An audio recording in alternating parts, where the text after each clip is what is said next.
가을에 다람쥐를 분양받으신 분들이에요. 보통 다람쥐들은 봄에 아이를 낳습니다. 왜냐면 그게 훨씬 더 먹이도 풍부해지고 여름도 나면서 다람쥐들이 성장하는데 굉장히 도움이 되는데, 아직 어린 다람쥐들이 겨울을 나기엔 성장이 안 돼서 위험하거든요. 근데 간혹 가을을 봄으로 착각하면서 아이를 낳는 그런 다람쥐들이 있어요. 아니면 이거를 사람의 힘을 이용해서 강제로 분양을 하는 경우도 있는데, 지금 아이를 데려오신 분들이 계시더라고요. 또 안타깝지만 어떻게 하겠어요, 이미 분양을 받으셨는데. 그런 분들은 최대한 집을 좀 따뜻하게 만들어 주시는 것도 방법이고요. 아무래도 우리 아이가 아이 힘만으로는 겨울 나기가 좀 힘들 거예요. 그래서 최대한 따뜻한 환경을 만들어 주는 게 맞다고 보고요. 두 번째로 음식물, 아이가 좀 먹기 좋은 것. 이제 여러분들의 욕심으로는 저는 우리 다람쥐가 좀 이쁜 모습도 보고 싶고 하는데 맨날 집에만 들어가 있고 막 먹이도 잘 안 먹는 것 같고 좀 걱정이 돼요, 이런 분들이 계시는데, 어쩔 수가 없습니다. 지금 겨울나기를 하고 있는데 춥다 보니까 우리 아기 다람쥐들이 겨울을 나기엔 성장이 조금 덜 됐기 때문에 위험할 수가 있어요. 그래서 그렇게 하는 거고요.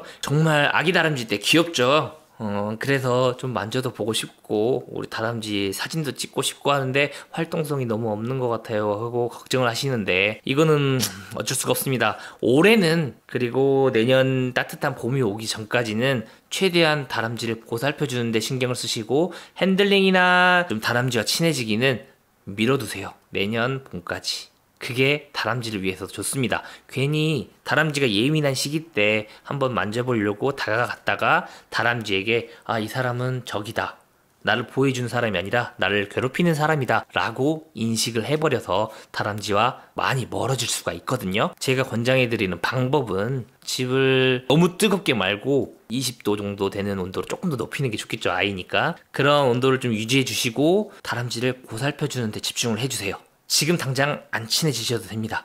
제 영상에서 보셨다시피 저도 우디와 해솔이가 지금 굉장히 공격적인 모습을 보이고 있고, 저 또한 핸들링은 안 하려고 해요.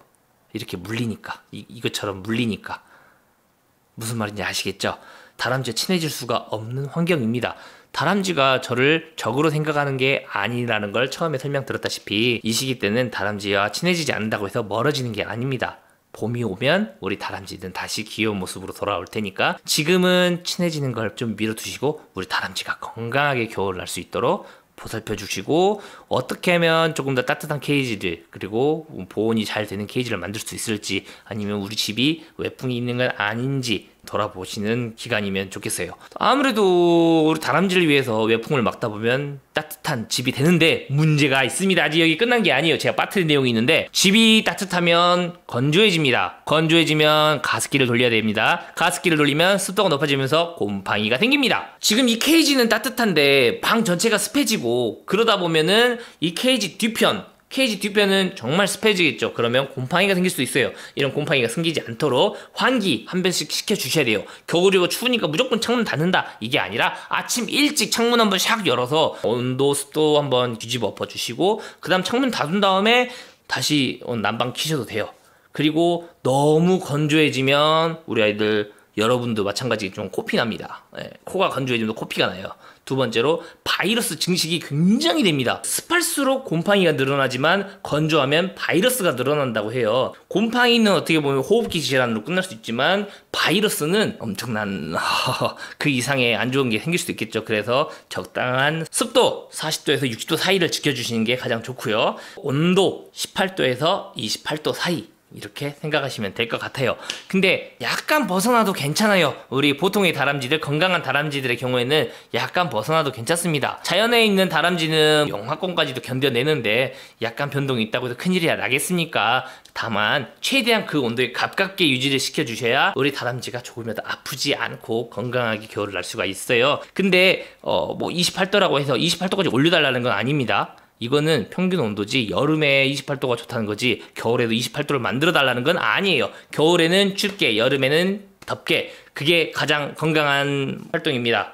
여러분도 여름 무더운 날 에어컨 많이 쐬면 냉방병이 오잖아요. 그것처럼 제가 같은 말을 계속 반복하는데 이게 좀 안 지켜주시는 분들이 있어서 제가 걱정되니까 반복되는 뭐 그런 영상이었습니다. 여러분들과 우리 다람쥐들 건강한 겨울 날 수 있도록 대비 정말 잘 하셨으면 좋겠고요. 지금 시기 때는 최대한 좀 다람쥐와 스킨십은 멀리 하시고 간식을 주실 때도 조심하시고, 가급적이면 가죽으로 된 장갑을 끼시고 청소나 아니면 먹이를 급여하시는 걸 추천드리고요. 그게 힘드시다면 새벽 다람쥐들 잠자고 있을 때 조용히 막 팡팡팡팡 이러면 또 다람쥐 깨가지고 일어나니까 조용하게 청소하시고, 가급적이면 여기 둥지 건들지 마세요.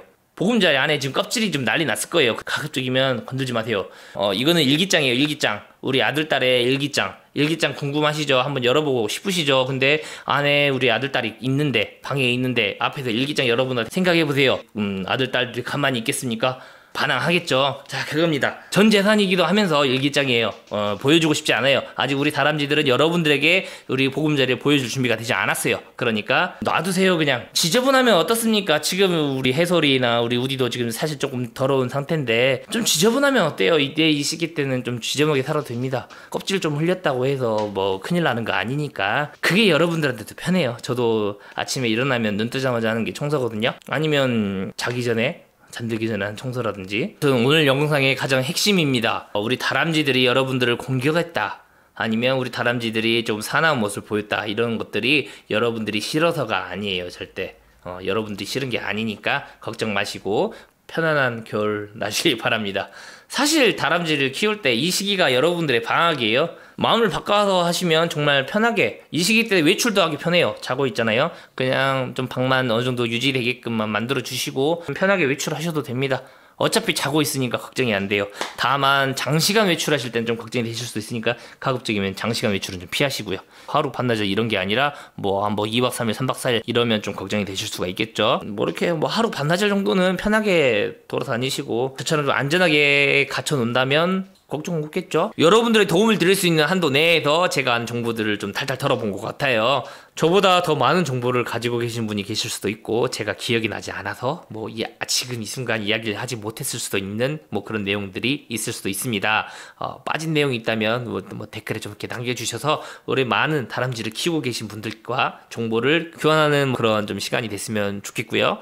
저도 겨울이 걱정되지 않는 건 아니에요. 걱정이 굉장히 많이 되는데 우리 다람쥐들 예쁜 모습을 보기 위해서 희망찬 봄이 오기를 바라면서 영상을 마무리하도록 하겠습니다. 여기까지 왁교의 다람쥐 연구소였습니다. 감사합니다. 끝까지 봐주신 여러분, 시청해주시는 1분 1초가 저에겐 큰 힘이 되고 있습니다. 질문이나 제보가 하고 싶으시다면 이메일과 댓글에 남겨주세요. 좋은 영상으로 보답해드리겠습니다. 마음에 드시거나 도움이 되셨다면 좋아요와 구독하기 부탁드리고요. 지금까지 왁교였습니다. 감사합니다.